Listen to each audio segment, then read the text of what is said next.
Selamat siang bagi semua peserta.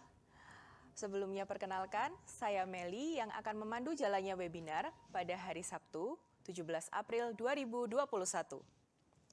Webinar kali ini disponsori oleh PT Mulia Husada Jaya yang merupakan salah satu distributor dari GE Healthcare. Dan pada hari ini telah hadir bersama kita Bapak Michael Winata. Beliau merupakan Business Development Eksekutif dari PT Mulia Husada Jaya.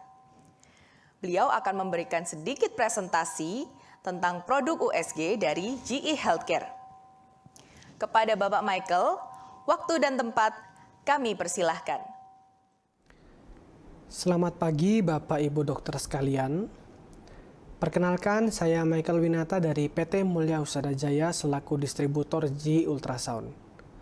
Pada kesempatan pagi ini, izinkan saya untuk mempresentasikan portfolio ultrasound dari GE yang kami ageni. Sebelumnya, izinkan saya memperkenalkan perusahaan dari kami PT Mulia Husada Jaya, di mana kami PT Mulia Husada Jaya sudah berdiri sejak tahun 1995 dan berkantor pusat di Surabaya, Jawa Timur. Beberapa brand yang kami ageni antara lain seperti GE Healthcare, Diargem, Schiller, Ambu, dan masih banyak lagi. Bapak Ibu dokter, silakan kunjungi website kami di www.mhj.co.id untuk melihat portfolio alat kesehatan yang kami ageni. Berikut adalah visi dan misi dari perusahaan kami PT Mulia Husada Jaya, di mana visi kami adalah menjadi the best medical supplier di Indonesia dengan reputasi yang baik di dunia.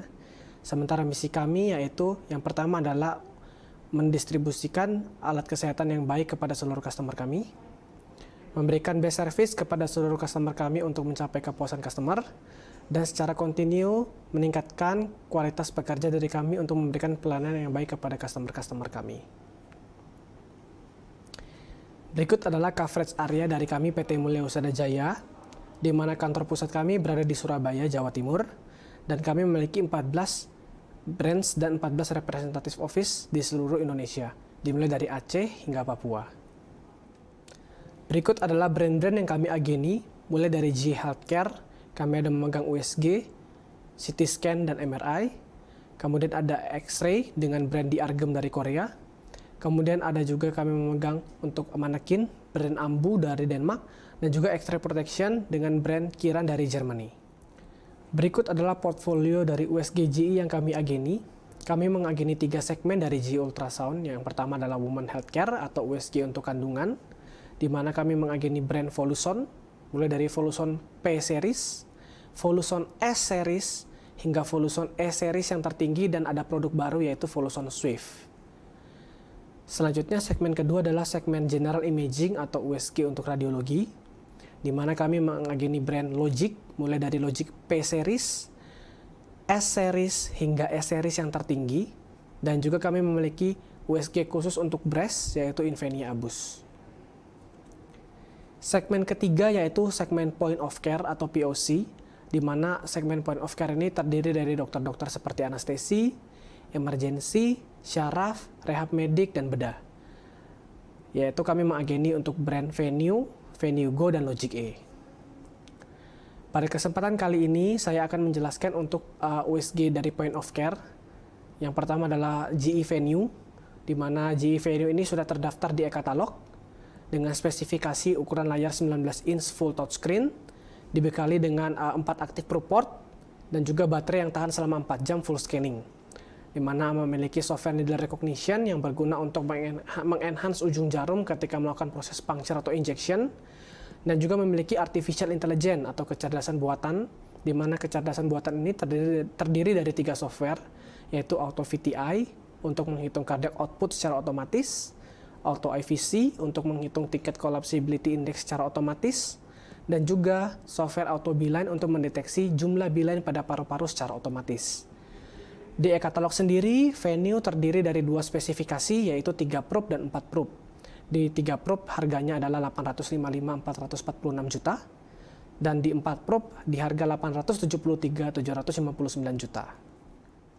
Selanjutnya ada GE Logic E, dan di mana Logic E ini juga sudah terdaftar di e-katalog dengan spesifikasi ukuran layar 15 inch, aktif probe portnya 1 tanpa troli, dan jika dengan troli aktif probe portnya 3. Jadi bisa dibawa mobile. Kalau dibawa mobile, proportnya hanya bisa aktif 1. Kalau dokter standby-kan di troli, bisa aktifnya proportnya 3. Kemudian juga sama seperti Venue, Logic E memiliki software needle recognition yang berguna untuk mengenhance ujung jarum ketika proses puncture atau injection. Dan Logic E ini dapat diaplikasikan untuk banyak pemeriksaan, mulai dari kepala hingga daerah-daerah superficial seperti finger, tergantung dengan probe-nya. Kemudian di e-katalog sendiri, Logic E memiliki 4 spesifikasi. Yang pertama adalah Logic E 2 Probe MSK di harga 499 juta. Kemudian Logic E 2 Probe Regional Anesthesia dan Pain Management di harga 525 juta. Dan ada Logic E 3 Probe untuk emergency dan untuk operating room di harga 767 juta. Selanjutnya adalah produk terbaru dari GE yaitu Venue Go, di mana Venue Go ini memiliki ukuran layar 15 inch full touchscreen, dibekali dengan baterai 2 jam full scanning dan active probe-portnya sebanyak 3. Sama seperti Venue dan Logic E, Venue Go juga memiliki software needle recognition dan juga memiliki software artificial intelligence yang sama seperti Venue yang terdiri dari software Auto VTI, Auto IVC, dan Auto Beeline. Pada kesempatan kali ini saya ingin menjelaskan untuk software unggulan dari POC segmen yaitu needle recognition, di mana software ini sangat digunakan, sangat berfungsi sekali untuk dokter-dokter anestesi, rehab medik, syaraf yang bermain di pain management atau untuk dokter anestesi untuk pemasangan CVC atau regional anestesi yang berhubungan dengan jarum. Jadi software ini kegunaannya adalah untuk mengenhance ujung jarum ketika dokter melakukan proses puncture atau injection. Karena kan kendala utama dokter-dokter yang melakukan proses puncture atau injection adalah kadang tidak melihat ujung jarum dengan jelas. Dengan software ini dokter bisa melihat ujung jarum dengan jelas tanpa adanya shadow, dan software ini dapat bekerja di semua jenis jarum.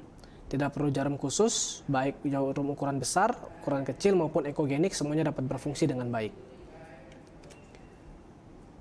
Sekian presentasi dari saya, terima kasih, selamat pagi. Baik, terima kasih Bapak Michael atas presentasi yang sudah diberikan. Ternyata ada berbagai macam produk USG dari GE ya Bapak ya? Betul, jadi ada tergantung segmentasinya. Kebetulan saya mengageni untuk segmen point of care, yaitu salah satunya adalah untuk dokter ortopedi, seperti itu. Oke, baik. Dan kebetulan kan memang karena pesertanya ini dari dokter-dokter spesialis ortopedi sepertinya Pak Michael. Apakah ada promo-promo yang akan diberikan Pak dalam bulan Ramadan ini? Baik, karena ditanyakan masalah promo ya Bu Meli Iya, ya. betul. Jadi untuk Ramadan ini kita lagi ada promo spesial. Jadi untuk dokter-dokter sekalian, mungkin yang ingin membuka klinik pain pribadi, kita ada produk unggulan dari GE untuk segmen portable high end yaitu Logic E Pro ya dokter. Di mana kita ada promo cicilan, di mana cicilannya sangat ringan sekali dan sangat membantu dokter untuk yang ingin membuka pain klinik baru untuk pribadi, di mana hanya 12,9 juta saja dokter sudah bisa membawa pulang USG premium portable dari GE yaitu Logic E Pro. Bayangkan ya, Bu Meli dengan 12,9 juta aja sudah bisa beli USG ya. Luar biasa. Ngalang-ngalang cicilan mobil ya kayaknya ya. Betul Pak Michael. Seperti itu. Dan selain ada promo, kita juga untuk webinar ini ada foto challenge. Jadi ada foto challenge Pak Michael? Betul, kita ada foto challenge. Jadi saya mungkin ingin jelaskan sedikit ya. Boleh, silakan. Hadiahnya adalah buku ini ya, teman dokter-dokter ya. Jadi buku ini adalah buku MSK untuk ortopedik, buku eksklusif dari GE. Di mana untuk mendapatkan buku ini sangat mudah sekali dokter. Ada beberapa syarat-syarat tetapi yang harus diikuti. Namanya foto challenge ya Bu Meli ya. Betul. Jadi ada beberapa syarat. Yang pertama adalah dokter silakan follow Instagram kami di @mhj_ultrasound. Kemudian dokter bisa melakukan foto diri, bisa selfie ya, sambil mengikuti kegiatan webinar ini. Kemudian bisa diposting di Instagramnya ya, jadi diupload di Instagram pribadi dokter dengan caption ingat USG, ingat MHJ, seperti itu. Kemudian ada dimension ya, @mhj_ultrasoundnya pastinya, dan ditambahkan beberapa hashtag, yaitu yang pertama ada hashtag MHJ Ultrasound, hashtag USG Ortopedi, hashtag GE Logic E Pro, dan hashtag MSK_ultrasound. Kemudian dokter juga bisa tag di Instagram kami ya @mhj_ultrasound dan juga tag 3 rekan dokter. Untuk dokter-dokter yang beruntung ada 10 buku ya, ada 10 buku untuk dokter-dokter berbagi foto-foto yang terpilih. Dan pengumuman akan diumumkan di hari Senin tanggal 19 April jam 13.00 WIB. Oke, baik. Mungkin boleh diulangi sekali lagi Pak Michael tadi hashtagnya apa saja, lalu harus mention ke siapa begitu Pak? Mungkin dari peserta bisa mungkin tadi apa Pak Michael sampai di mana gitu? Oke, baik. Jadi untuk captionnya ingat USG, ingat MHJ. Oke. Oke, sementara hashtagnya itu ada 4. Baik. Yang pertama adalah hashtag MHJ Ultrasound. Kedua adalah hashtag USG Ortopedi. Yang ketiga adalah hashtag GE Logic E-Pro. Yang keempat adalah hashtag MSK_ultrasound. Oke, Kemudian di baik. tag di Instagram @mhj_ultrasound dan di tag juga ke 3 rekan dokter. 10 pemenang yang terpilih akan mendapatkan buku eksklusif untuk MSK Ortopedi dari GE.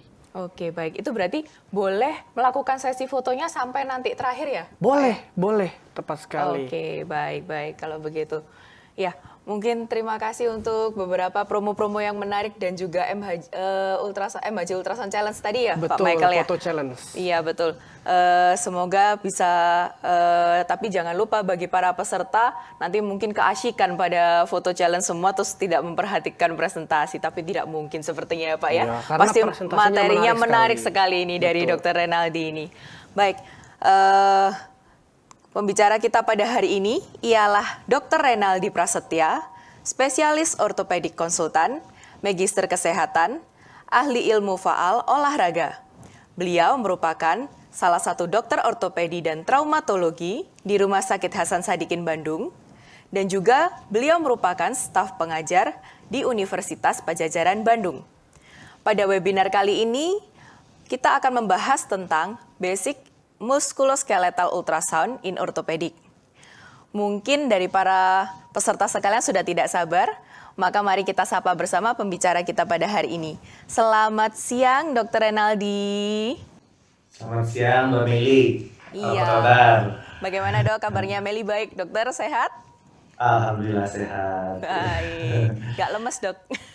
Iya, lagi berpuasa ya. Iya. Tetap semangat ya. Ya, siap dok. Sepertinya para peserta juga masih tetap semangat sih ini dokter. Oke. Baik dokter, sambil Meli izin untuk menginformasikan terlebih dahulu, bagi para peserta nanti selama sesi webinar, dipersilahkan apabila ada pertanyaan, bisa langsung dituliskan di kolom chatting yang ada di bawah layar webinar. Dan juga nanti akan ada tombol form survei untuk absensi peserta.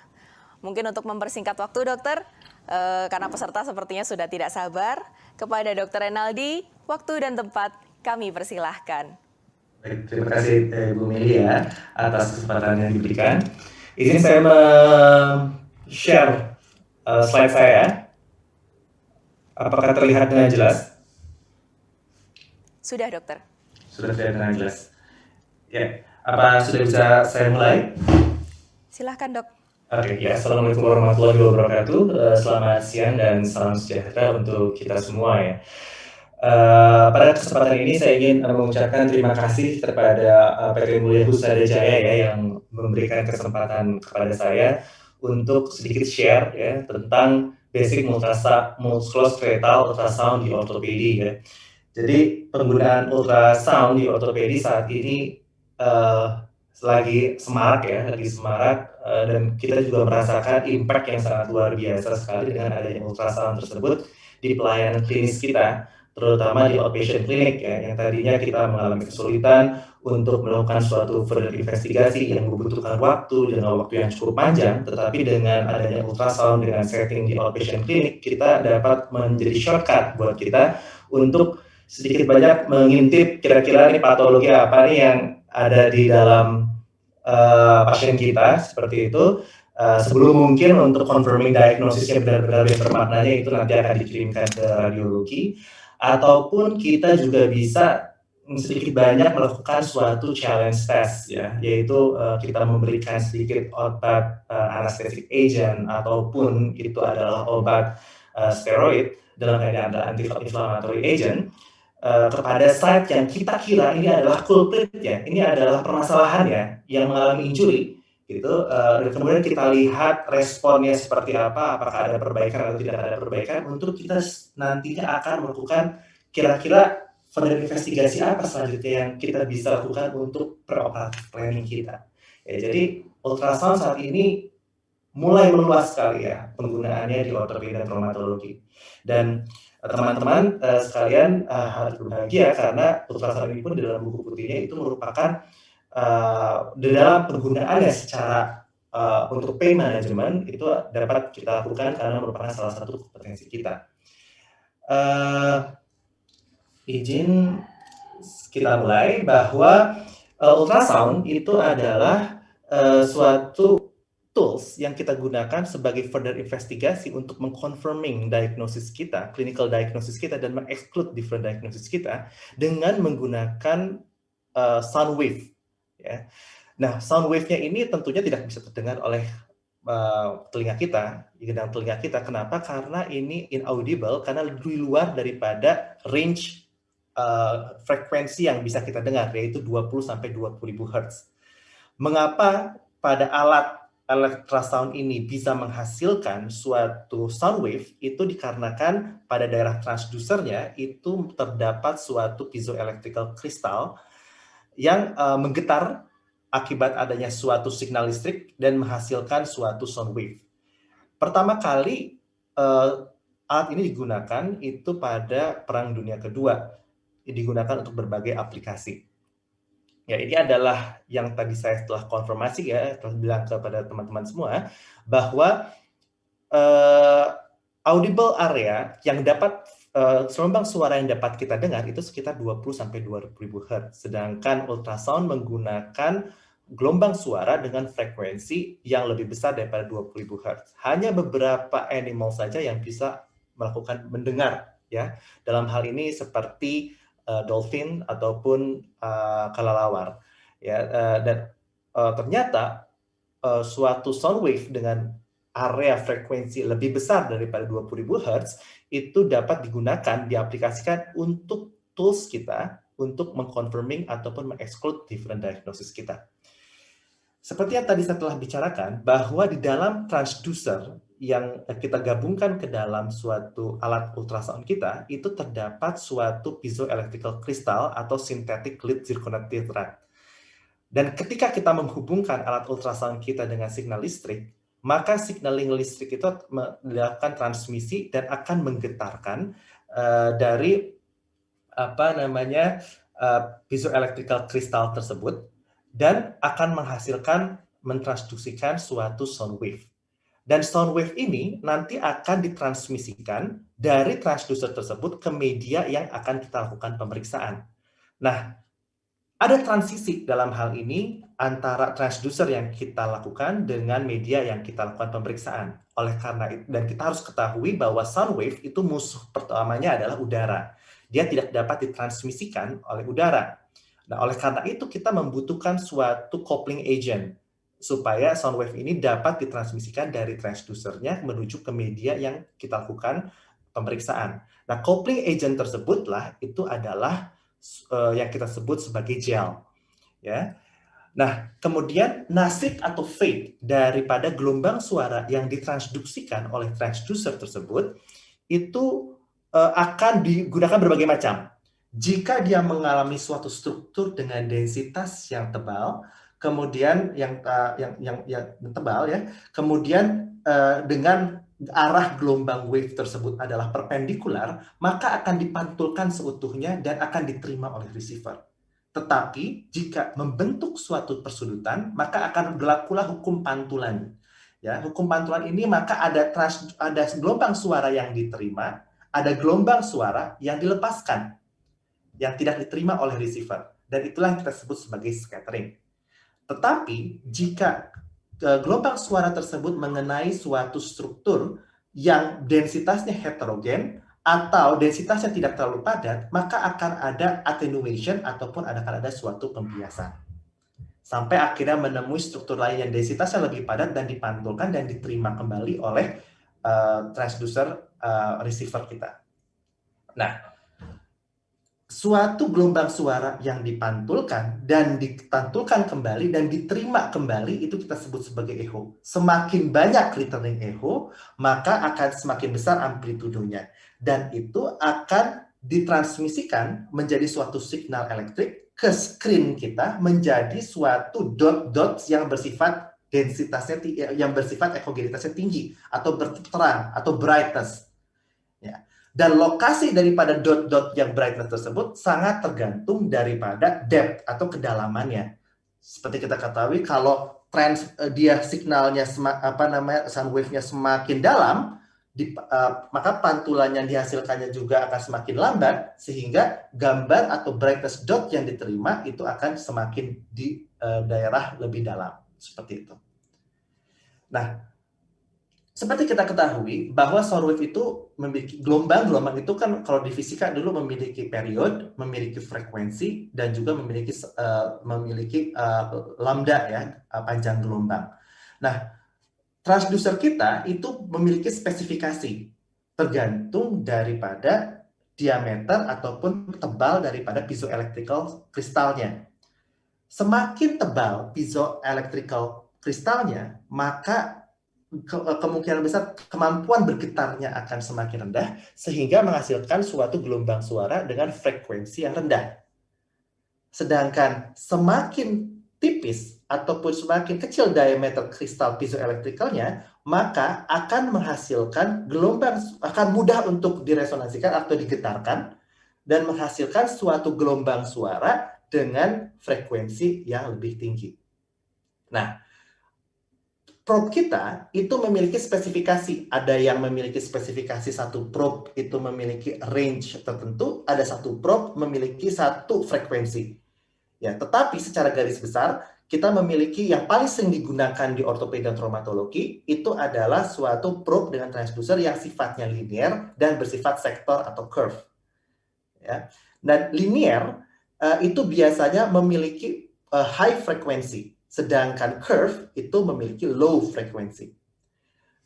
Perbedaan daripada high frekuensi itu adalah semakin tinggi frekuensi, maka akan semakin rendah penetrasinya, tetapi resolusinya sangat baik.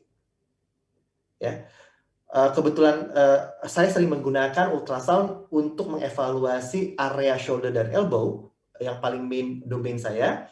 Maka biasanya saya gunakan adalah transducer dengan frekuensi yang tinggi. Ya, frekuensi yang tinggi berarti yang linear probe. Dengan catatan, kenapa? Karena struktur-struktur yang akan saya evaluasi itu adalah struktur-struktur yang letaknya superficial. Sehingga high frekuensi lah yang paling penting, yang paling perlu saya gunakan untuk mengevaluasi struktur-struktur yang bersifat superficial. Tetapi ada beberapa keadaan seperti kita melakukan evaluasi ataupun guiding injection pada spine atau pada SI joint atau area hip, terkadang yang sangat tebal dan dalam. Terkadang kita perlu menggunakan probe dengan frekuensi yang rendah yang biasanya adalah curve probe. Karena frekuensi yang rendah akan menghasilkan suatu penetrasi yang dalam, tetapi biasanya resolusinya itu lebih rendah. Ya. Di dalam layar kita itu terdapat beberapa mode. Ya, beberapa mode. Mode yang paling sering saya gunakan itu adalah mode yang sifatnya bright untuk mengatur brightness, yaitu beam mode. Ya. Tetapi ada kalanya jika kita ingin mengevaluasi suatu struktur yang sifatnya memiliki motion, kita melakukan mode yang sifatnya aim mode. Dan jika kita ingin mengevaluasi suatu struktur yang bergerak dan menghasilkan suatu bunyi ataupun menghasilkan suatu aliran, itu kita juga bisa menggunakan Doppler mode ataupun power angio. Di sini kalau kita lihat, ini sangat penting ya, salah satu yang kita gunakan untuk Doppler mode apabila kita ingin mengevaluasi struktur-struktur yang bersifat inflamatif. Karena struktur yang bersifat inflamasi terkadang akan menghasilkan suatu proses hipervaskularisasi atau neovaskularisasi. Dan di situ nanti akan menimbulkan suatu gambaran warna yang berwarna kebiruan atau kemerahan. Nah, warna kebiruan dan kemerahan ini bukan berarti merah adalah arteri dan biru adalah vena. Tetapi termnya adalah satu aliran yang mendekati probe itu adalah berwarna merah. Sedangkan suatu aliran yang menjauhi probe itu adalah yang berwarna biru. Ini adalah beberapa terms yang harus teman-teman ketahui. Bahwa di dalam probe, dalam OSG itu berbeda dengan X-ray. X-ray kita memiliki radio opak atau radiolucent. MRI kita memiliki hyperintensity atau hypointensity, tetapi kalau di USG itu kita termnya adalah hyperechoic atau hypoechoic dan unechoic. Jadi logikanya, jika ada gelombang suara dan mengenai suatu struktur yang memiliki densitas yang padat, maka seluruhnya atau sebagian akan dipantulkan dan diterima oleh receiver. Semakin banyak yang diterima oleh receiver, maka akan memberikan suatu gambaran bright, semakin hyperechoic lah struktur tersebut. Tetapi semakin banyak yang diteruskan dan sedikit yang dipantulkan, maka akan semakin hypoechoic. Semakin banyak yang diteruskan dan tidak ada yang dipantulkan, maka akan semakin unechoic. Ada beberapa jenis gambaran yang tidak menggambarkan gambaran yang real dari apa yang kita evaluasi. Ada itu yang kita sebut sebagai suatu artefak. Artefak yang harus kita ketahui tidak banyak, yaitu yang pertama adalah reverberasi, yang kedua adalah distal acoustic shadow, yang ketiga adalah distal acoustic enhancement, dan yang keempat adalah anisotropic. Nah, apakah yang disebut dengan reverberasi artefak? Reverberasi artefak adalah suatu keadaan di mana sound wave yang dilepaskan oleh transducer itu akan mengenai suatu dua permukaan yang bersifat paralel, ya. Jadi atau memiliki densitas yang bersifat heterogen. Ya, sebagai contoh kita memasukkan jarum kita. Jarum kita memiliki sisi yang superficial dan sisi yang deep. Dan hal itu jika kita masukkan secara perlahan-lahan, maka akan muncullah suatu artefak yang kita sebut sebagai reverberasi. Dan reverberasi yang kita kenal itu ada beberapa tipe. Yang pertama adalah comet tail artefak, yang kedua adalah ring down artefak. Comet tail artefak itu biasanya adalah suatu artefak atau reverberasi yang jika kita mengenai suatu permukaan dengan densitas yang bersifat heterogen, ya. Sebagai contoh adalah polip pada gallbladder ataupun dinding kista pada gallbladder yang menebal. Ya. Yang lainnya itu adalah ring down reverberasi. Itu biasanya suatu artefak yang muncul jika sound wave kita memasuki suatu struktur abses ataupun suatu kistik dengan cairan di dalamnya yang bersifat konsistensinya padat karena mungkin terdapat berbagai debris ataupun dia berupa eksudat, ya, sehingga menimbulkan suatu pantulan secara berulang-ulang dalam setiap level yang diterima kembali oleh transducer dan memberikan suatu gambaran artefak berupa reverberasi yang kita sebut sebagai ring down. Kemudian yang ketiga itu adalah yang kedua itu adalah suatu artefak yang kita sebut sebagai distal acoustic shadow, ya. Mohon maaf. Pada distal acoustic shadow ini terjadi jika suatu sound wave kita ditransmisikan oleh transducer kita dan mengenai suatu struktur yang sangat padat sehingga hampir seluruh sound wave itu akan dipantulkan dan diterima kembali oleh receiver dan tidak ada yang diteruskan pada struktur yang berada di distalnya atau struktur yang berada lebih dalam. Jadi seperti gambar ini, ya seperti gambar ini, kalau kita lihat di sini ini ada suatu batu, ya, sehingga apabila ada sound wave maka dipantulkan kembali, maka akan memberikan suatu gambaran hyperechoic dan tidak ada yang diteruskan dan dipantulkan di struktur yang berada di distalnya, ya, sehingga ini akan memberikan gambaran hyperechoic, ya. Berikut pula dengan ini batu pada gallbladder. Nah, berikut juga pada supraspinatus. Ini adalah otot supraspinatus. Ini adalah otot deltoid. Ya, ini adalah humeral head dan ini adalah entesis dari supraspinatus yang menempel pada footprint. Ini itu adalah batu yang kita evaluasi atau calcifying substance yang kita evaluasi.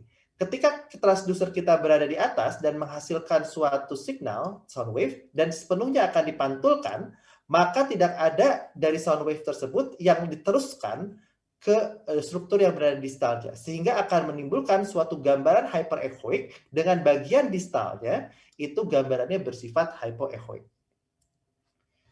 Kemudian artefak yang ketiga itu adalah enhancement atau distal acoustic enhancement.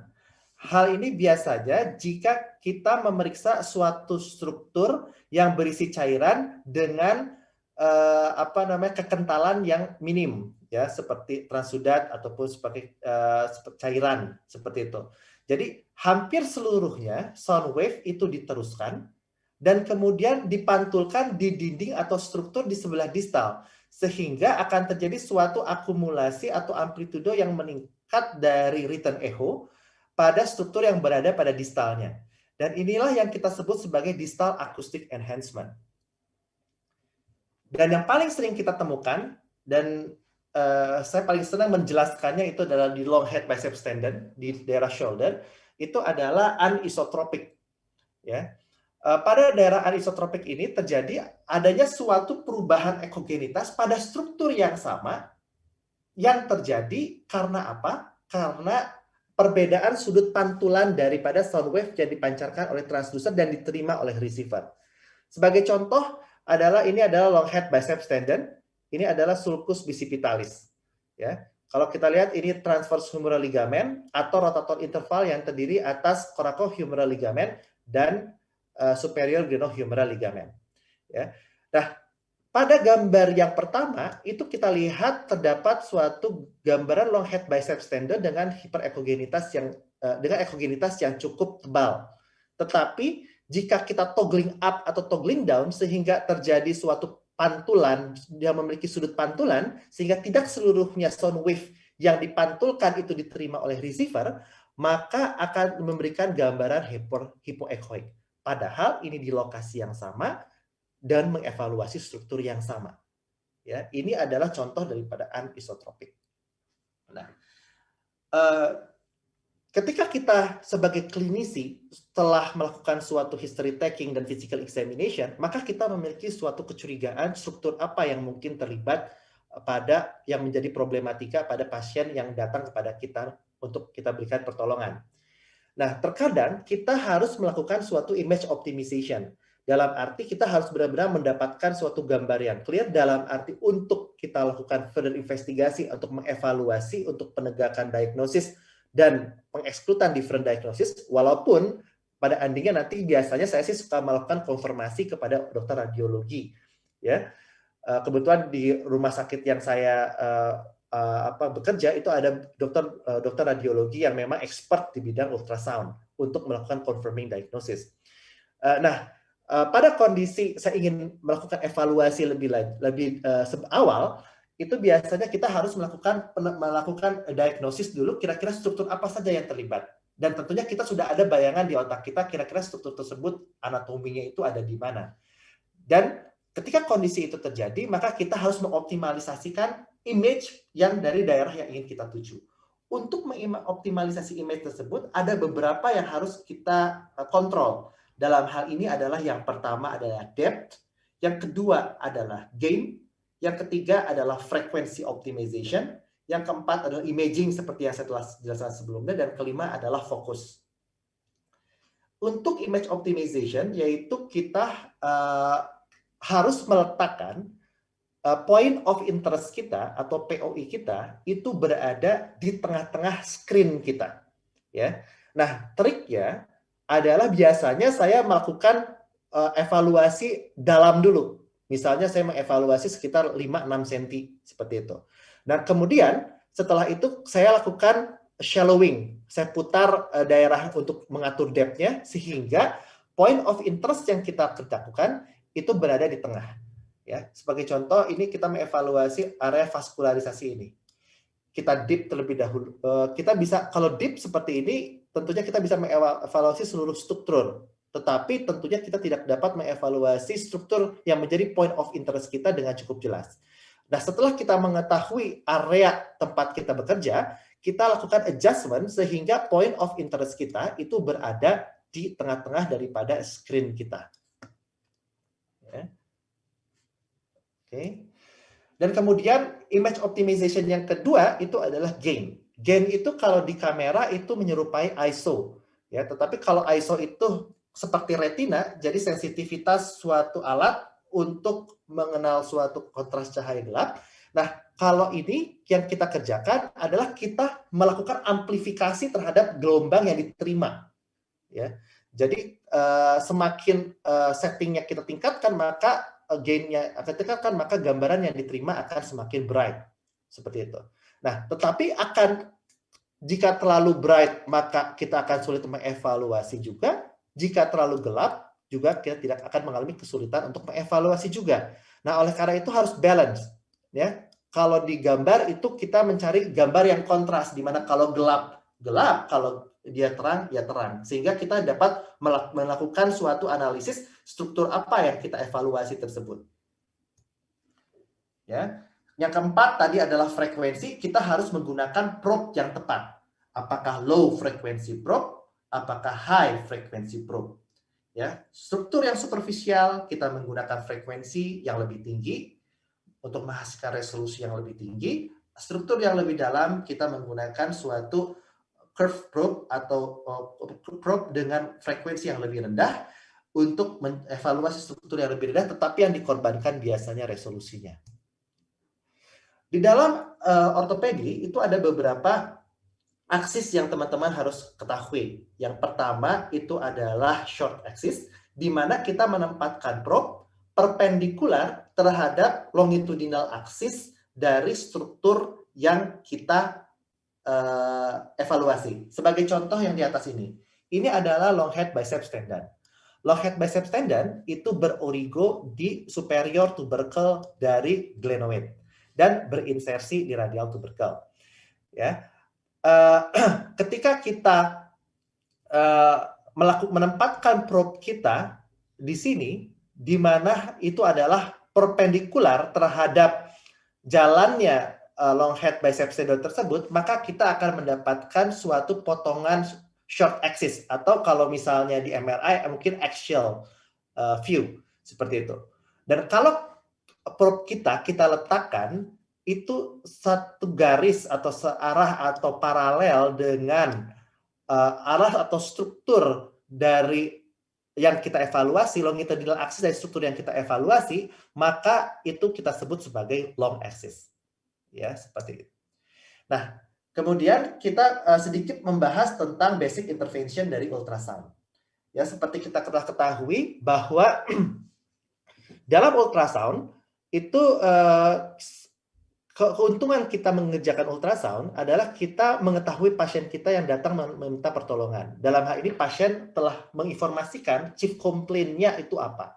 Dan kita melakukan suatu analisis history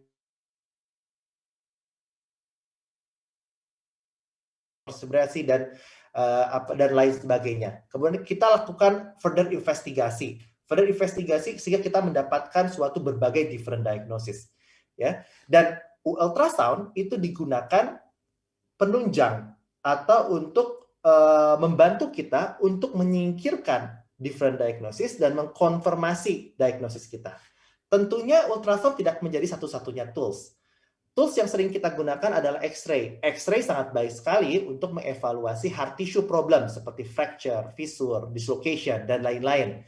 Ya. Tetapi tentunya memiliki kelemahan dalam mengevaluasi ultrasound, dalam mengevaluasi soft tissue.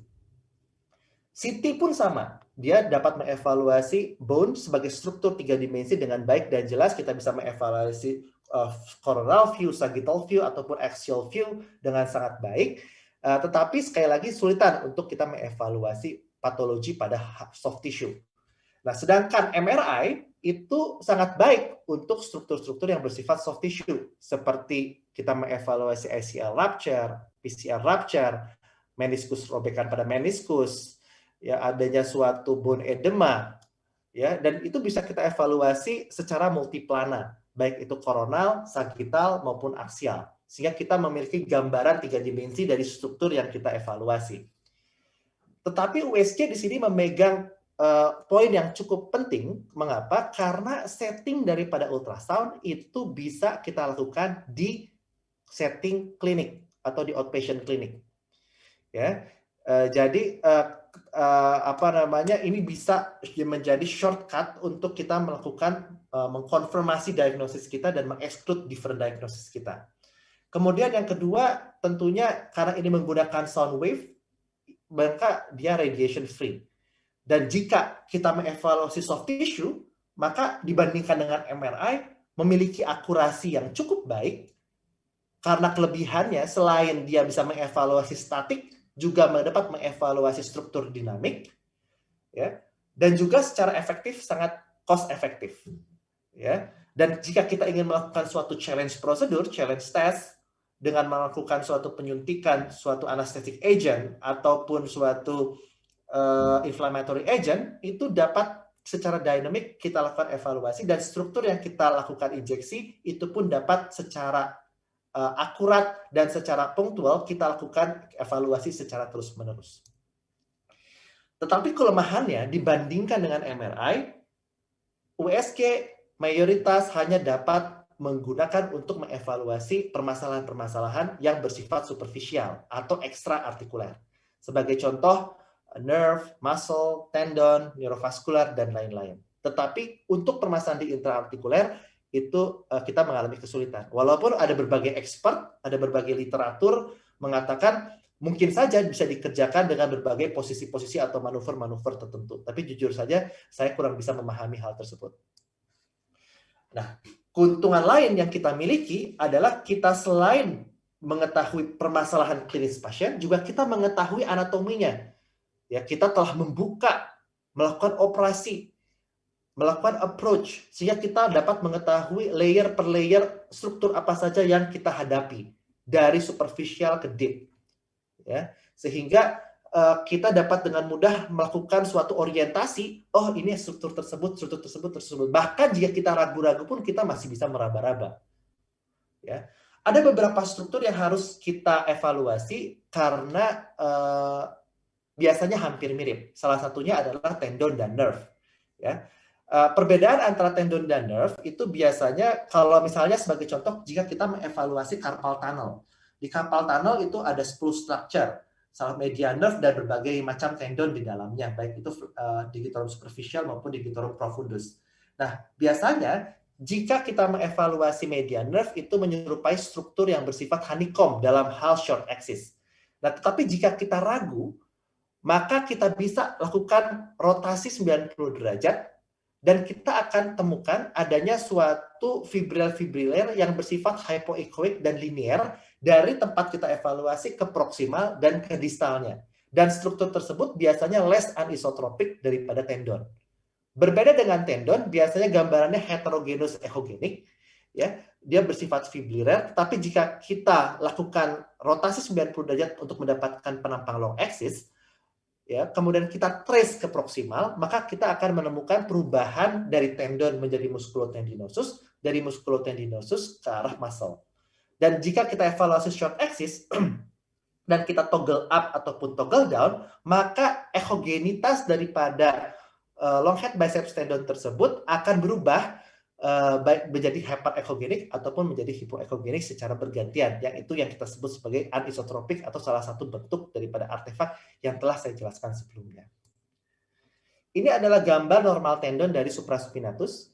Sebagai contoh, ini adalah deltoid muscle, ya, antara deltoid dan supraspinatus itu ada subacromial space, dan ini adalah tendon yang kita evaluasi atau supraspinatus tendon, di mana entesisnya seluruhnya itu terletak pada footprintnya, ya, dan kita tidak menemukan adanya suatu loss integrity atau continuity dari rotator cuff ataupun supraspinatus tendon tersebut, dan tebalnya pun normal jika kita bandingkan dengan sisi yang sifatnya non-effective atau kontralateral. Ini adalah gambaran cartilage yang normal, di mana terdapat suatu gambaran double contour. Ya, seperti kita ketahui bahwa cartilage itu terdiri atas 3 lapisan, lapisan superficial, middle, dan deep. Dan lapisan tersebut matriksnya mayoritas 80% adalah cairan, sehingga kita dapat mendapatkan suatu double contour, adanya suatu gambaran adanya hyperechoic pada daerah permukaan dalam dan permukaan luar, tetapi adanya gambaran hypoechoic yang berada di antaranya. Dan kelebihan daripada ultrasound, kita dapat secara langsung membandingkan kanan dan kiri, daerah affected dan daerah non affected, area apakah terjadi suatu joint space narrowing akibat penipisan dari tulang rawan atau tidak, apakah reguler tulang rawannya atau tidak. Ini adalah gambaran daripada bone dan periosteum, di mana kalau bone yang kita evaluasi adalah gambaran adanya suatu gambaran hyperechoic yang diikuti dengan suatu artefak distal acoustic shadow, ya, yang lebih hipoechoic. Dan jika kita lakukan Doppler pada daerah permukaannya, maka akan digambarkan suatu area arteri dan vena periosteal yang memberikan suatu gambaran neovaskularisasi, gambaran vaskularisasi. Dan ini adalah struktur synovium yang biasanya tidak terlihat, tetapi jika terdapat suatu tenosynovitis pada permukaan tendon ataupun terjadi suatu sinovitis pada permukaan persendian, maka didapatkan adanya suatu gambaran irregular dari permukaan synovium yang mengalami penebalan, yang mengalami perubahan ekogenitas menjadi hiperekogenik, ya, sehingga yang kita sebut sebagai synovial hypertrophy pada daerah-daerah arthritis ataupun tenosynovitis. Dan patologi yang dapat kita terapi pada musculoskeletal ultrasound itu adalah banyak, ya, seperti permasalahan ekstraartikuler, ligamen problem, tendon problem, enthesis problem, bursa problem, ya, synovium problem, mulai dari hanya perubahan degenerasi tendinosis, tendinopati, ya, ataupun sampai ke suatu robekan yang bersifat parsial, robekan yang bersifat total, bahkan yang parsial kita dapat mendivide apakah ini high grade, apakah ini low grade. Okay. Apa sih sebenarnya yang kita evaluasi ketika kita mendapatkan suatu injury? Ya, ketika kita dapat injury, adanya suatu kerusakan jaringan, implementasinya adalah kerusakan sel, maka materi sitoplasmik akan tereksplod keluar. Dan hal tersebut akan dikenal oleh makrofag sebagai benda asing, sehingga makrofag akan melakukan suatu fagositasi. Dan fagositasi tersebut akan memberikan suatu mediator-mediator inflamasi, dalam hal ini interleukin, prostaglandin, yang menyebabkan adanya suatu vasodilatasi pembuluh darah dan pergeseran endotel, sehingga cairan plasma yang terdapat di intravaskuler terekstravasasi ke daerah interstisial, yang kita sebagai suatu edema ataupun efusi, dan juga adanya suatu aktivasi endothelial growth factor vaskular ataupun growth factor lainnya yang menghasilkan suatu neovaskularisasi.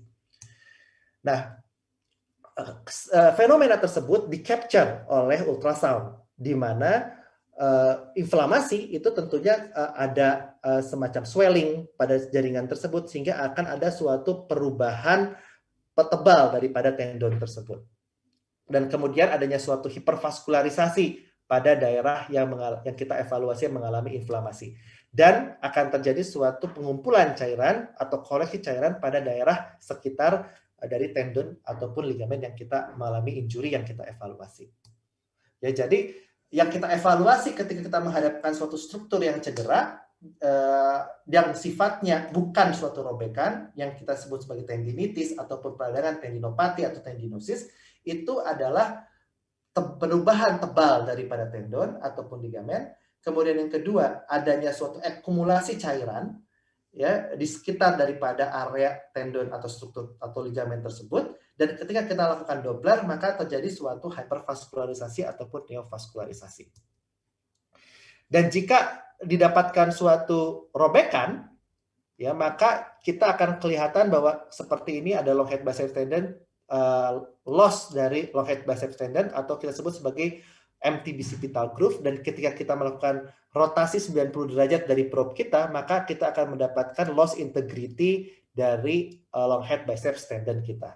Dan terkadang juga kita dapat mengevaluasi struktur lain yang memegang ligamen tendon tersebut dalam stabilitasnya. Dalam hal ini, kalau kita bicara tentang long head biceps tendon, yang memegang stabilitas di daerah superficial, di daerah proksimal itu adalah coracohumeral ligament dan superior gynohumeral ligament pada daerah deep dan pada superficialnya, ya, yang berhubungan dengan subscapularis, ya, sehingga jika terjadi suatu robekan pada bicipital pulley ataupun pada subscapularis, terkadang subscapularis long head biceps tendon akan mengalami subluxasi ke arah anterior. Dan jika kita putar, maka kita 90 derajat, maka kita akan mendapatkan adanya loss integrity dari long head biceps tendon tersebut. Ya. Hal yang sama juga kita dapatkan pada tendon. Ya. Pada tendon, supraspinatus sebagai contoh di sini. Ya. Maka kita akan mendapatkan di long axis-nya adalah suatu penebalan ya dari tendon tersebut. Kemudian ada daerah-daerah yang heterogen, ada sebagian yang sifatnya hipoekogenik dan sebagian yang sifatnya heteroekogenik. Ya. Kemudian kalau kita lihat footprint-nya, di sini footprint-nya intact, ditempel oleh entesis, dan jika kita ubah menjadi Doppler, maka kita akan mendapatkan suatu neovaskularisasi ataupun hipervaskularisasi.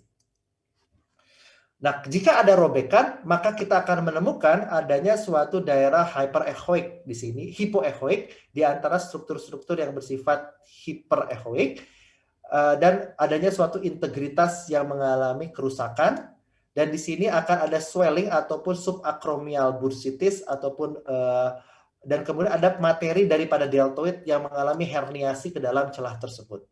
Ya.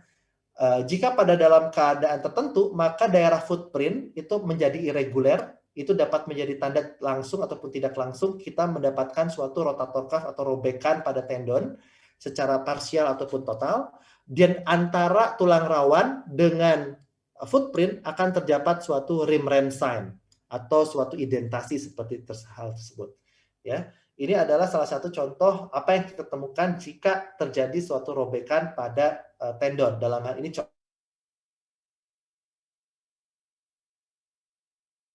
contoh pada kasus ini adalah rotator cuff. Intraartikuler, tapi terkadang dapat kita evaluasi dengan menggunakan tanda-tandanya. Ya, gimana tanda-tanda patognemoniknya adalah joint space narrowing, ya. Dimana kalau kita lihat di sini femoral cartilage-nya tebal, sedangkan pada daerah yang OA, joint space narrowing, akibat cartilage-nya mengalami penipisan. Kemudian kita akan dapatkan di sini permukaan surface-nya rata, sedangkan di daerah sini akan terdapat suatu osteophyte. Ya. Kemudian kalau kita lihat di sini suprapatellar recessusnya tidak ada suatu efusi, tetapi di sini kita dapatkan suatu gambaran hypoechoic pada daerah suprapatellar recessus yang menandakan terjadinya suatu efusi akibat proses inflamasi yang dicetuskan oleh osteoartritis pada lutut.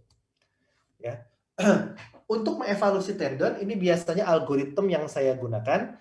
Jika ada tendon problem, biasanya di klinik setelah kita melakukan history taking dan physical examination, kemudian kita melakukan suatu diagnostic ejection ataupun challenge test. Kita evaluasi apakah pasiennya itu recover atau pasiennya itu tidak recover. Dan jika tidak recover, maka kita kirim ke radiologi untuk melakukan diagnostic ultrasound atau menggunakan MRI. Biasanya kalau sedikit terlihat adanya problem di ultrasound ketika saya mengevaluasi, saya melakukan hanya menggunakan ultrasound. Tetapi karena struktur-struktur tendon yang bisa superficial itu biasanya dapat kita evaluasi dengan baik dengan menggunakan ultrasound. Tetapi jika problemnya kita curiga ada problem ekstraartikuler combine dengan intraartikuler, biasanya kita menggunakan MRI. Ya. Dan jika kita telah melakukan suatu uji diagnostik dengan MRI atau ultrasound, maka akan didapatkan dua problem, yaitu problem tendinosis atau tendinopati ataukah suatu robekan. Dan robekan tersebut dapat kita klasifikasi apakah itu partial grade tear ataupun full thickness tear. Di mana robekan parsial itu dapat dibagi menjadi low grade ataupun high grade. Ya. Dan di sini kita dapat melakukan suatu USG guided pain intervention jika kita dapatkan suatu problemnya itu adalah partial low grade ataupun tendinosis. Kita dapat menggunakan suatu materi-materi bersifat antiinflamasi ataupun materi-materi yang bersifat proliferatif ataupun regeneratif. Nah, tipe-tipe intervensi yang dapat kita berikan dengan panduan ultrasound itu adalah salah satunya bursal injection, tendon sheath injection, ganglion ataupun kiss aspiration, PRP, dry kneading, perineural injection, stem cell injection, alkohol dan phenol injection sebagai salah satu contoh proliferatif prosedur, dan hydrodissection. Obat-obatan yang sering kita gunakan itu utamanya adalah anesthetic agent ataupun steroid.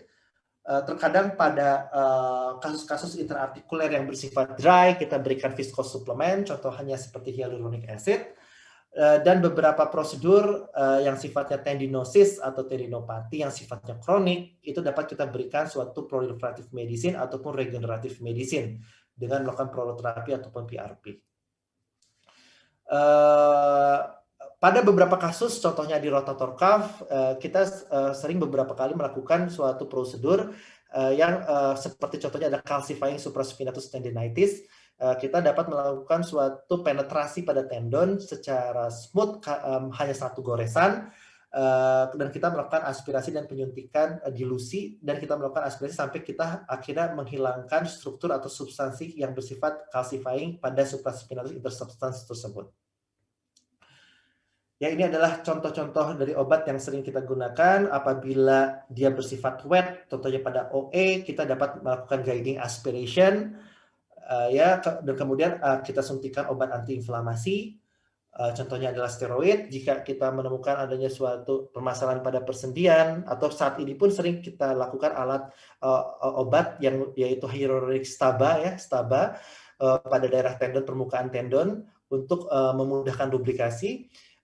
Itu dengan menggunakan hyaluronic acid. Dan beberapa kita bisa gunakan PRP yang tujuannya adalah untuk regeneratif terapi untuk permasalahan tendon injury yang bersifat subakut ataupun kronik.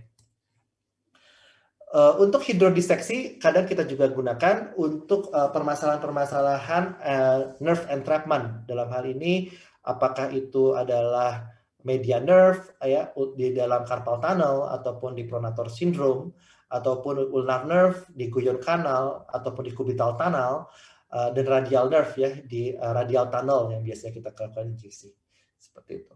Dan tujuan daripada hidrodiseksi ini adalah melepaskan entrapment ataupun adesi dari struktur-struktur yang melingkar pada sekitar daripada nerve ataupun struktur yang kita ingin lakukan pembebasan yang menjadi culprit ataupun yang menjadi problem sumber permasalahan dari permasalahan. Dan ini juga beberapa yang kita bisa kerjakan.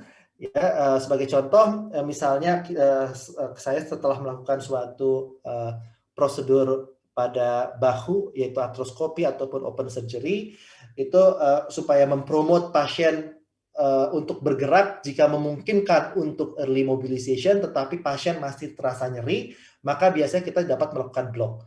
Blok yang aman menurut saya adalah blok yang di tempat area-area di mana nerve yang terlibat di sana adalah pure sensoric nerve. Sebagai contoh, kalau kita ingin melakukan blok pada 80% daripada bahu, kita melakukan blok pada suprascapular nerve, dan blok tersebut kita dapat dilakukan di dua tempat, yaitu di sphenoglenoid notch ataupun di suprascapular notch. Dan suprascapular notch, tapi permasalahannya masih ada area inervasi motorik ke infraspinatus yang terblok. Tetapi jika kita melakukan blok di sphenoglenoid notch, maka kita mayoritas memblok daerah sensorik yang menuju ke subacromial ataupun menuju ke intraarticular capsular. Terakhir yang ingin kami share itu adalah ultrasound probe handling. Di mana pada ultrasound probe handling ini kadang di awal-awal saya melakukan ultrasound guided pain intervention itu mengalami kesulitan, terutama in plane teknik maupun out plane teknik, karena logikanya seperti berikut diameter daripada jarum yang sering kita gunakan yaitu 22 sampai 23 gauge itu 0,7 mm, sedangkan width dari typical USG beam itu sekitar 1 sampai 3 mm, sehingga kita goyang sedikit saja terkadang kita loss dari needle kita. Sehingga penting sekali kita setiap kita melakukan penetrasi, maju sedikit demi sedikit, itu kita benar-benar mengevaluasi needle kita secara direct, secara langsung, supaya menghindari kerusakan pada struktur yang tidak diinginkan. Sebagai salah satu tips dan tricks itu adalah yang sering saya gabungkan itu adalah heel to toe maneuver dan raising heel wheels at entry points dan using gel stand off. USG yang saya punya itu tidak memiliki teknologi beam steering, sehingga teknologi beam steering ini tidak sering saya gunakan. Heel to toe maneuver ini adalah kita menjungkit dari probe yang kita tempatkan itu paralel terhadap jarum yang kita lakukan penetrasi. Dan ini bisa ditambahkan dengan gel stand off. ya, di mana daerah yang ketika kita melakukan suatu heel to toe manuver, maka ada area yang penuh dengan udara, dan udara adalah musuh daripada sound wave, sehingga coupling agentnya adalah gel, sehingga kadang kita lakukan penempatan gel yang cukup banyak di daerah tempat kita melakukan toggling. Dan tujuannya itu adalah kita akan membuat sudut yang dibentuk oleh probe dan needle ini menjadi sempit, ya, sehingga hal tersebut akan menimbulkan banyak sound wave yang dipantulkan itu akan diterima kembali oleh receiver dalam transducer, dan sehingga menghasilkan gambaran yang cukup baik pada needle yang kita penetrasikan. Ini adalah contoh jika kita mendapatkan suatu USG yang menggunakan beam steering teknologi. Ya, kita dapat mengevaluasi karena ada perubahan-perubahan compounding factor pada wave yang ditransmisikan oleh probe, sehingga kita dapat mengevaluasi needle secara jelas walaupun needle tersebut miring ke kanan ke kiri sedikit.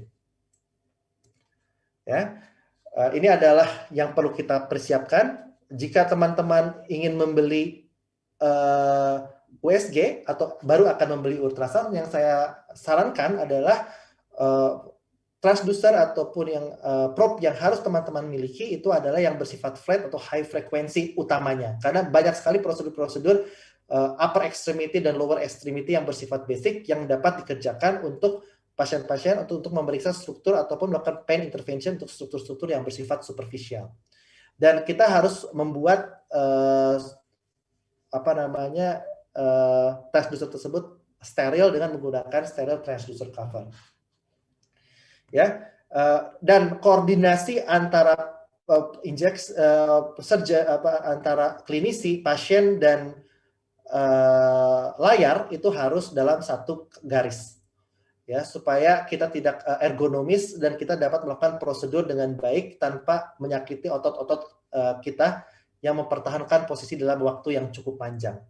Ya, ini harus teman-teman ingat bahwa kalau kita menggunakan tangan kanan, maka kita akan cenderung menempatkan jarum kita ke arah kiri vektornya. Tetapi jika kita menggunakan tangan kiri, maka kita akan cenderung menggunakan arah dari penetrasi jarum kita ke arah kanan. Oleh karena itu, ketika kita melakukan penetrasi pada awalnya, itu harus benar-benar paralel dengan probe kita, dan perlahan demi perlahan kita masukkan sampai kita menemukan titik penetrasi tersebut, dan kita mendapat melakukan trace ujung needle kita secara perlahan sampai ke struktur yang kita ingin lakukan evaluasi. Ya. Oke. Ya. Dan ketika teman-teman tidak menggunakan perkursor, ya, atau kalau teman-teman lihat needle ada yang panjang, yang jarum yang menghubungkan dengan jarum yang panjang, maka teman-teman harus membuka needle tersebut dan menggantikan tube ataupun syringe-nya. Dan trik untuk membuka tube-nya itu adalah di junction antara needle dengan kepala needle-nya ini. Jadi tidak di jarumnya karena ini rentan patah, dan juga tidak di di plastiknya.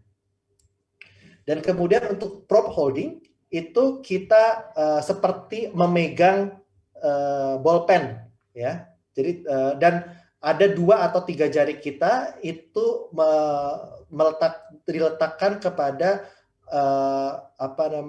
permukaan kulit dari pasien kita untuk menjaga probe kita supaya tetap stabil dan tidak bergoyang. Ya, sebagai summary, ya, kita sebagai klinisi harus benar-benar bisa menentukan problem pada pasien kita secara klinis itu apa, gitu ya, pain generator-nya itu apa, dan kemudian posisi harus ergonomis antara kita, pasien, dengan screen yang kita lakukan yang untuk mengevaluasi ketika kita melakukan pain intervention. Gunakan prinsip asepsis, kemudian kita gunakan jarum pada center daripada probe, kemudian kita harus melakukan visualisasi seutuhnya needle, ujung needle ketika kita melakukan prosedur, ya, tetap sesuai kita tertuju pada target, dan target harus tetap berada pada screen kita. Dan semakin lama kita akan terlatih untuk melakukan hal tersebut, dan akhirnya akan pada tahap proficiency di mana kita akan dapat mereduksi waktu kita melakukan prosedur dan menurunkan rasa nyeri ketika kita melakukan prosedur pada pasien. Ya, demikian yang dapat saya sampaikan. Mudah-mudahan berguna dapat memberikan manfaat untuk kita semua. Wabillahi taufiq wa hidayah. Wassalamualaikum warahmatullahi wabarakatuh. Kepada moderator, saya kembalikan. Iya, baik. Terima kasih Dr. Renaldi atas pemaparan yang telah diberikan kepada para peserta. Sebentar lagi kita akan masuk pada sesi terakhir, yaitu sesi diskusi atau tanya jawab. Namun sebelumnya, Meli informasikan kembali bagi peserta yang ingin bertanya, silahkan memberikan pertanyaannya melalui fitur live chat yang tersedia di bawah layar webinar. Dan juga mengingatkan kembali kepada para peserta untuk dapat mengisi form survei yang sudah disediakan di bawah layar webinar juga.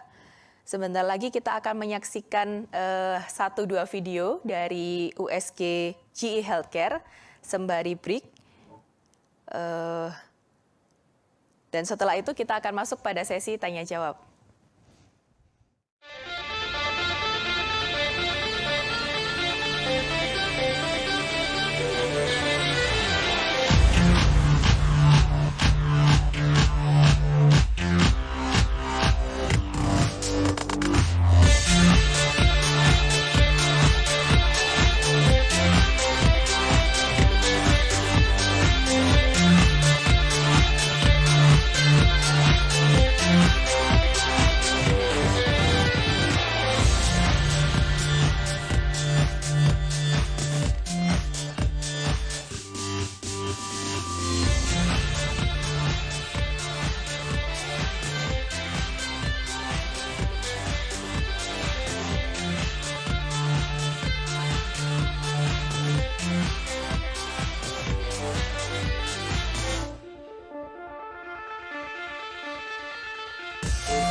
Ya, kita sudah masuk di sesi terakhir, yaitu sesi tanya-jawab. Dan sepertinya sudah ada beberapa pertanyaan yang masuk. Ternyata antusiasnya dari peserta banyak, Dr. Renaldi. Nggak apa-apa ya, ada beberapa pertanyaan, Dok. Mangga, Bu Meli, Mbak Meli. Baik, jadi untuk pertanyaan pertama, pada saat melakukan USG guiding, apakah ada tips dan trik untuk mengetahui jarumnya sudah berada di track yang benar, dokter? Nah ya, oke. Ya tadi seperti yang terima kasih pertanyaannya Ibu Mbak Meli ya, dan siapapun yang melemparkan pertanyaan tersebut di forum question and answer. Jadi kita sudah menjadi suatu keharusan ya, kalau misalnya kita ketika melakukan suatu prosedur itu jarum harus terlihat secara terus-menerus, gitu, secara dinamik ya.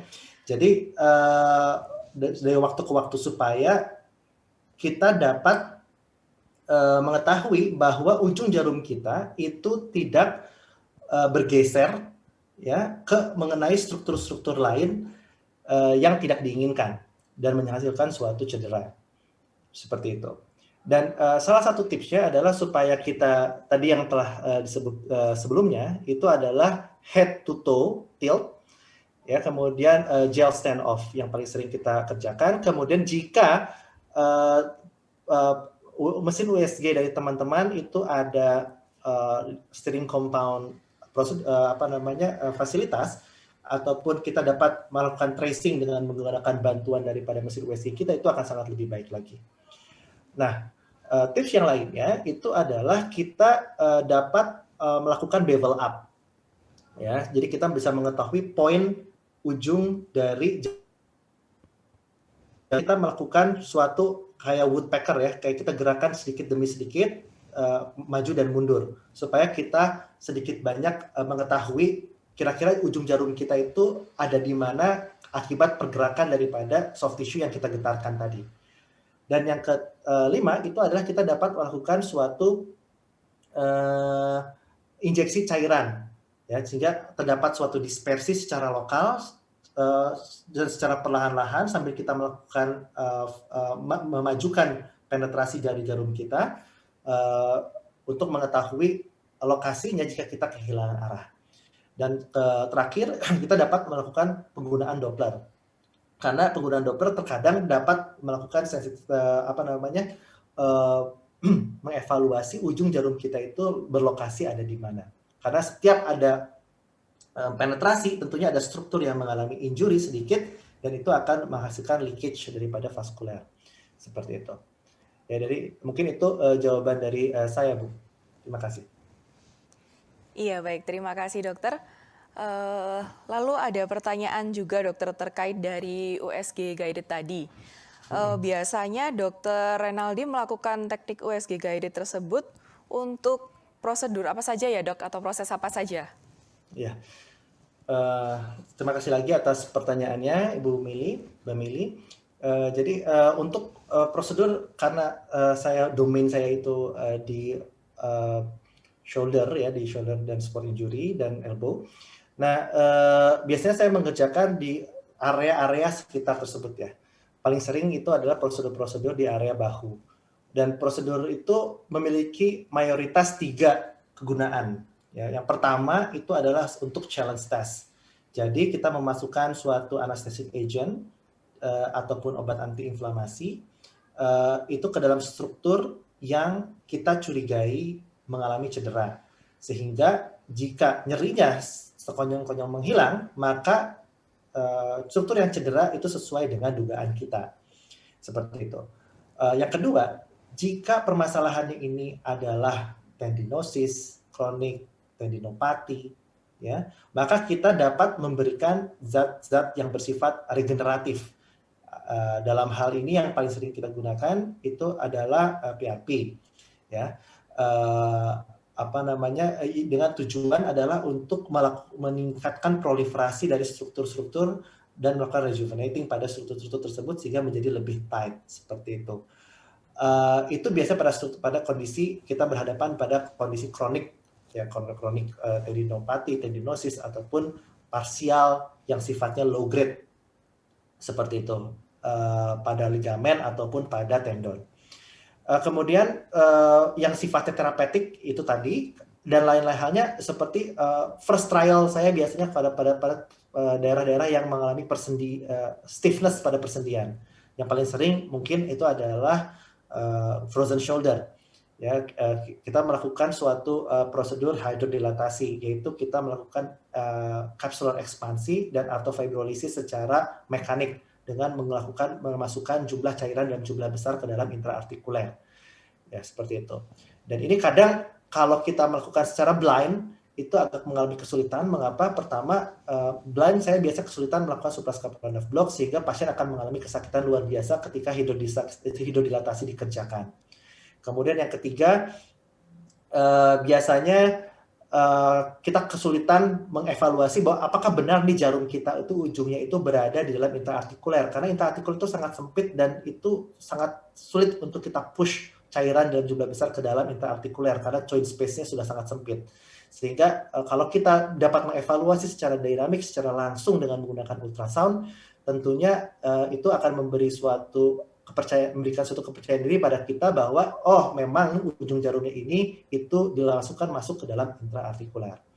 Kemudian untuk terapeutik lainnya itu adalah hidrodiseksi ya, untuk kasus-kasus seperti entrapment seperti cubital tunnel, Guyon tunnel ataupun suatu carpal tunnel syndrome. Yang terakhir itu adalah untuk promote rehabilitasi. Ya, biasanya pasien-pasien post-operatif yang memang sudah indikasi untuk operatif, tidak kita lakukan pain intervention secara berulang-ulang terus-menerus. Kita melakukan suatu operatif, tetapi terkadang tindakan operatif yang masif itu akan menimbulkan rasa nyeri buat pasien untuk memulai rehabilitasi. Ya, apabila pasien tersebut memang fase imobilisasinya itu sebentar dan dipromot untuk early mobilization. Nah, pada kondisi ini itu biasanya kita melakukan suatu augmentasi nerve block. Biasanya saya sendiri ataupun ditemani oleh dokter anestesi ya, yang memang expert di bidang tersebut. Seperti itu.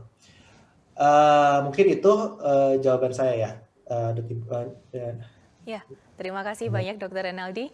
Lalu ada juga pertanyaan dok terkait dengan mungkin penggunaan dari USG guided tersebut.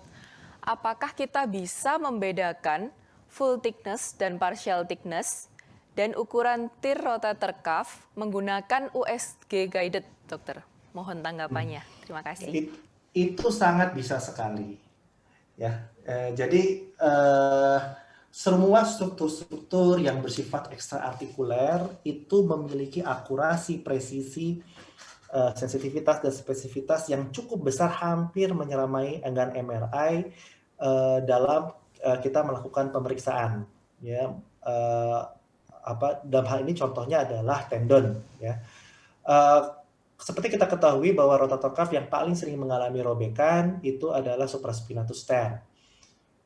Dan ketika kita berhadapan dengan supraspinatus ataupun tendon, maka kita harus melakukan evaluasi secara dua dimensi. Nanti dengan melakukan evaluasi dua posisi, yaitu dalam kondisi short axis maupun kondisi long axis. Dan di sini kita harus evaluasi adalah entesisnya yang menempel ke footprint-nya. Ciri-ciri terdapat suatu robekan itu seperti yang saya bilang sebelumnya, bahwa ada daerah hipoekogenik dengan deliniasi yang cukup jelas pada daerah hiperekogenik, daerah yang sifatnya irregular pada footprint, di antara footprint dengan articular surface terdapat suatu indentasi atau kita sebut sebagai rim sign, dan kita dapat melihat langsung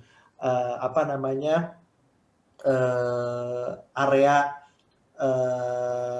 articular surface, ya, articular surface yang memberikan gambaran double contour seperti itu.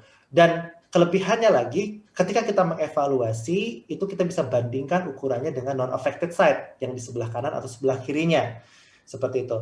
Dan kita dapat membandingkan, oh di sana kita dapat panjang sekian, lebar sekian, di sini dapat panjang sekian, lebar sekian. Apakah terdapat suatu pengurangan atau dan lain-lain yang menandakan, oh mungkin partial tear, seperti itu.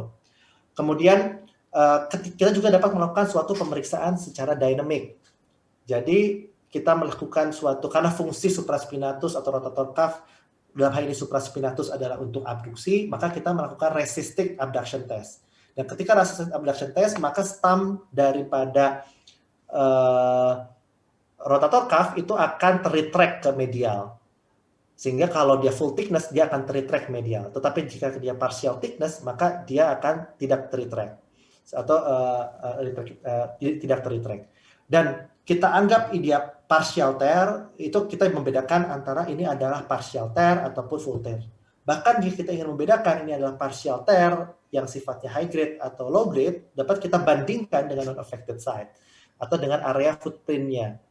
Jadi kita selain kita lakukan 90 derajat toggling, ya, the short axis ke long axis, juga kita lakukan transisi ke arah proximal, lateral, medial, proximal ke distal untuk melihat seluruh footprint-nya. Apakah semua footprint-nya anthesisnya lepas dari footprint ataukah sebagian. Dan jika kalau 50% atau lebih lepasnya, itu kita sebut sebagai high grade.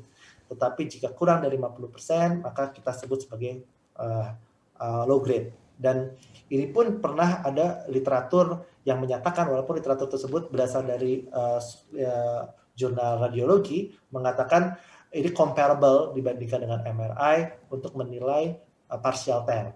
Ya, walaupun kalau kita menilainya ini adalah high grade ataupun non tear, itu memiliki sensitivitas dan spesifitas yang cukup baik. Sekian Ibu Mbak Melia. Iya, terima kasih dokter. Masih ada pertanyaan masih tetap peserta yang sama, Dok. Jadi beliau penasaran dari Dr. Alvin Da Costa, beliau bertanya, apakah Dr. Renaldi pernah memiliki pengalaman untuk menilai ada tidaknya injury knee cruciate ligament? Terima kasih, dokter. Ya, ini pertanyaan yang sulit ya. Jadi kalau secara prinsip ya, bahwa ultrasound itu tidak dapat mengevaluasi atau memiliki kesulitan untuk mengevaluasi yang struktur-struktur yang bersifat intraartikuler. Ya, jadi dalam hal ini karena ACL, PCL itu adalah struktur-struktur yang bersifat intraartikuler, maka otomatis sulit sekali untuk ultrasound itu untuk mengevaluasinya. Nah, tetapi ada beberapa jurnal itu mengatakan ada posisi-posisi full thickness ACL tertentu ataupun PCL tertentu yang dapat dievaluasi dengan USG. Karena kita mengevaluasi ACL dari anterior, probe kita letakkan di anterior, maka jika adanya suatu robekan dan stump distalnya itu terbending ke arah anterior, itu maka bisa untuk kita evaluasi. Sama dengan PCL, jika kita lakukan pronasi, kita letakkan probe kita itu di posterior dan stump PCL-nya tersebut bagian proksimal masih menempel, kemudian terflip ke arah posterior, maka dapat kita evaluasi dengan PCL. Tetapi sangat berisiko sekali menurut saya untuk melakukan confirming diagnosis ataupun mengexclude different diagnosis jika terjadi suatu instability pada ACL dan PCL dengan menggunakan ultrasound. Beda kondisinya, beberapa jurnal, bahkan jurnal-jurnal ortopedi saat ini pernah mencoba, ya, pernah melakukan suatu studi itu dengan melakukan pain intervention. Dalam hal ini adalah regeneratif terapi untuk robekan pada ACL atau PCL. Jadi ACL dan PCL itu terlihat dan nampak dengan manuver atau posisi tertentu dengan penempatan probe tertentu, apalagi jika yang melakukannya benar-benar expert dalam hal tersebut dan sering untuk mengerjakannya. Karena semakin sering mengerjakan, tentunya klinisi tersebut akan semakin proficient dalam melakukan tindakan tersebut. Dan kemudian di jurnal tersebut dia melakukan insersi penetrasi spinal needle itu masuk ke dalam intraartikuler dan mengevaluasi daerah robekan pada ACL atau PCL tersebut dan melakukan penyebaran daripada obat regeneratif. Itu masih masuk akal karena bukan untuk karena robekan mungkin bisa terlihat dengan posisi dan penempatan probe tertentu. Tetapi untuk mengconfirming diagnosis dan mengeksklud different diagnosis, saya sih akan memilih MRI untuk hal tersebut. Dan jika ada robekan, kalau saya sih lebih cenderung untuk melakukan dan jika memang instability-nya jelas, maka tidak hanya nyeri, dalam hal ini full thickness tear, melakukan rekonstruksi tentunya. Sekian. Baik, terima kasih dokter. Ada 2 pertanyaan terakhir, namun sambil menunggu terlebih dahulu, Meli informasikan kembali bahwa kita masih ada foto challenge. Jadi bagi para peserta masih ada nih kesempatan foto challenge sampai nanti kita sampai di pertanyaan paling akhir. Untuk syarat-syarat terkait foto challenge bisa disaksikan di running text yang ada di layar webinar. Jadi ada hashtag harus menyertakan 4 hashtag, lalu harus tag dari 3 teman dan juga untuk captionnya. Dan untuk pengumuman dari foto challenge nanti akan diberikan live di Instagram MHJ Ultrasound pada tanggal 19 pukul 13.00 WIB atau jam 1 siang waktu Indonesia Barat. Jadi nanti sambil menanti-nantikan pertanyaan terakhir dari para peserta, mungkin sambil selfie nih dengan Dr. Renaldi di layar webinar. Baik, kita lanjut ya dokter ke 2 pertanyaan terakhir. Untuk pertanyaannya ada yang bertanya dokter, apakah pada keadaan acute knee injury kita tetap dapat menilai ada tidaknya meniskus tear atau cruciate ligament tear?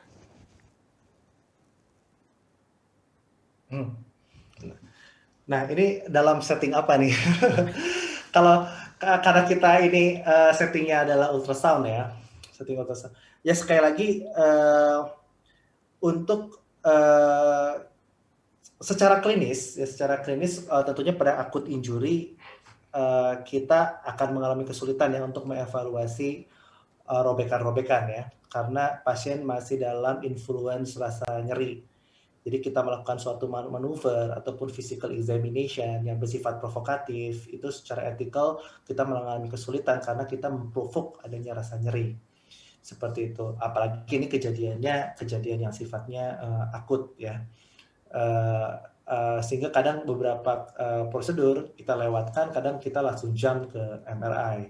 Nah, apabila kita mengalami kecurigaan dan kecurigaannya itu pada struktur-struktur yang bersifat ekstraartikuler, dalam hal ini injury, injury, kita kecurigaannya quadriceps tendon rupture, kita kecurigaannya patellar tendon rupture, kita kecurigaannya medial collateral ligament atau lateral collateral ligament, ataupun struktur-struktur yang berikin inflamasi pes anserinus bursitis, adductor tendinitis, ataupun iliotibial tract tendinitis ya. Itu dapat dengan cepat dan mudah kita lakukan evaluasi dengan menggunakan ultrasound. Ya, sekali lagi ketika injury maka akan terjadi suatu kerusakan jaringan memanifestasi pada kerusakan sel tentunya yang akan mengeluarkan sitoplasmik material yang akan dikenal sebagai benda asing, sehingga akan ada fagositosis dari makrofag dan akan ada pelepasan mediator-mediator inflamasi yang menyebabkan ekstravasasi cairan. Nah, ekstravasasi cairan dan neovaskularisasi tersebut dapat dengan mudah diidentifikasi di USG. Adanya integritas yang mengalami perubahan, adanya perubahan dari tebal ataupun tipisnya tendon, ataupun struktur yang kita evaluasi, adanya perubahan terhadap akumulasi kolektivitas cairan di sekitar struktur yang kita curigai, dan juga adanya peningkatan neovaskularisasi ketika kita melakukan evaluasi dengan Doppler, itu dapat menjadi dasar pemahaman kita terhadap anatomi di mana struktur yang mengalami cedera tersebut. Tetapi jika dari mekanisme of injury dan saya tidak dapat melakukan further investigasi dan ternyata kecurigaannya adalah di intraartikuler, maka saya memiliki kecenderungan untuk melakukan MRI dibandingkan dengan ultrasound pada kala itu. Gitu, apalagi ada tanda-tanda yang cukup jelas gitu ya, bahwa ini mungkin kecurigaannya itu adalah di struktur yang kita curigai di intraartikuler.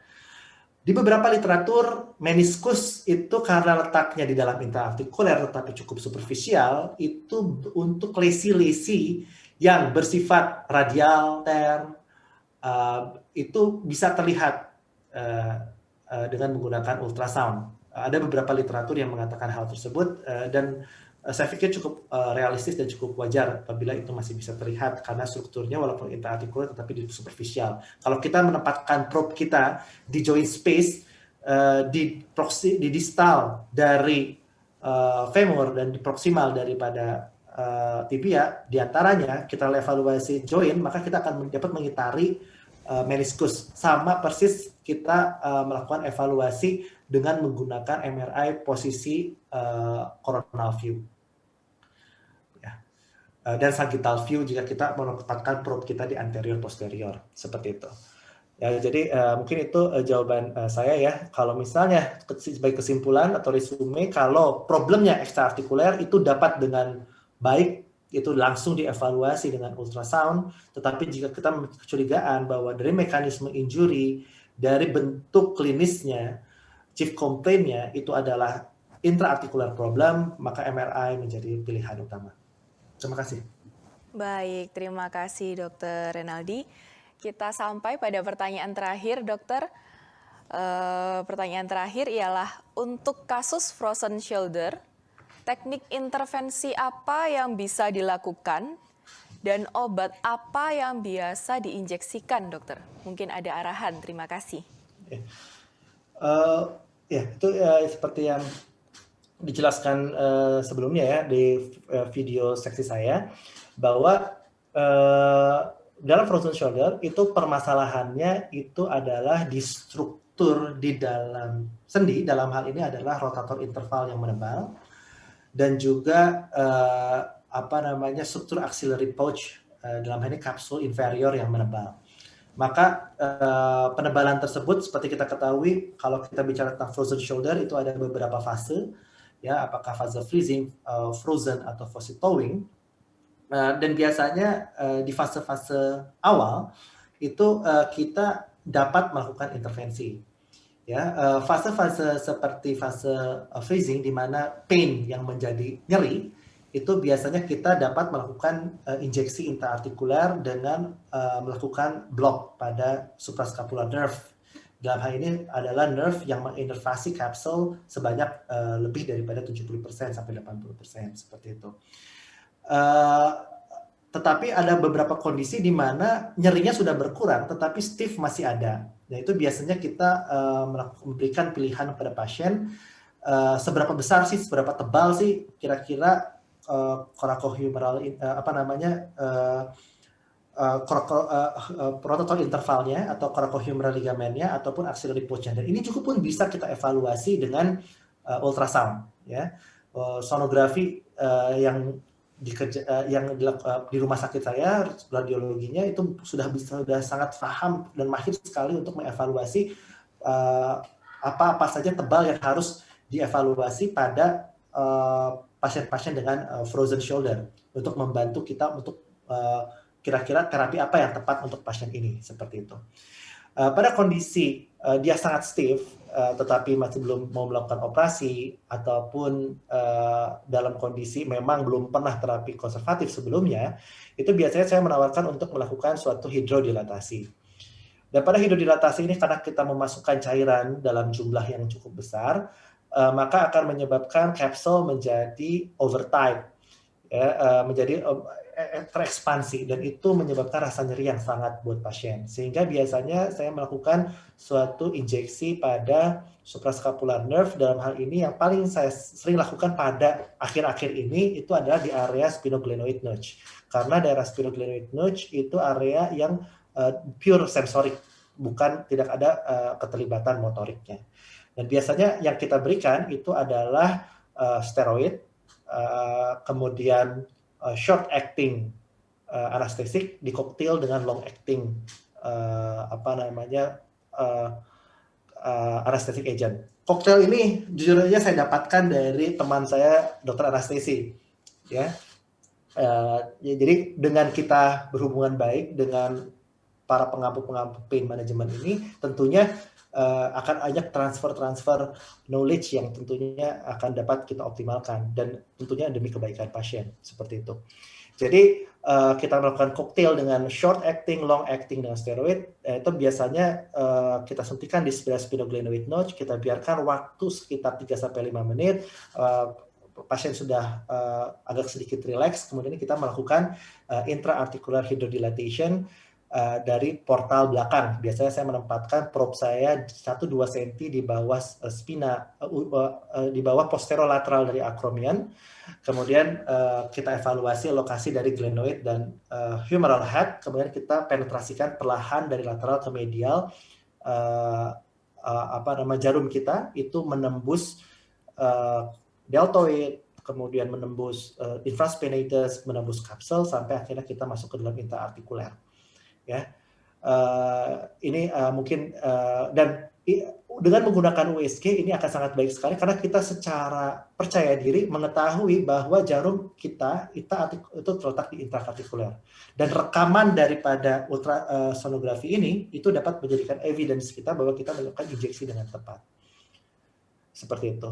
Dan biasanya yang saya berikan adalah obat antiinflamasi, biasanya tanpa menggunakan anesthetic agent, karena dari beberapa literatur anesthetic agent itu bersifat chondrocyte killer, kemudian dan ditambah dengan obat dengan cairan distillate ataupun NaCl dalam jumlah sekitar 15-20 cc. Sekian. Terima kasih banyak Dr. Renaldi. Sudah lelah dok, terakhir dok. Baik, kita mengucapkan terima kasih banyak Dr. Renaldi, dan karena waktu yang terbatas, maka kita akan mengakhiri sesi webinar hari ini. Terima kasih sekali lagi kepada Dr. Renaldi sudah membawakan materi yang luar biasa dengan penjelasan-penjelasan dan contoh kasus kepada para peserta webinar hari ini. Jangan kapok ya dok untuk membawakan sesi berikutnya. Siap. Terima kasih nih atas kepercayaannya. Baik, terima kasih banyak ya dokter. Dan bagi para peserta, jangan lupa untuk mengisi form survei yang tersedia di bawah layar webinar. Dan juga jangan lupa untuk mengikuti foto challenge yang nanti akan diumumkan pada hari Senin 19 April 2021 jam 1 siang waktu Indonesia Barat. Jadi bisa stay tune di Instagramnya dari MHJ Ultrasound. Baik, karena sesi hari ini sudah selesai, Meli undur diri. Mohon maaf apabila ada kesalahan selama webinar ini berlangsung. Assalamualaikum warahmatullahi wabarakatuh. Selamat sore dan sampai jumpa.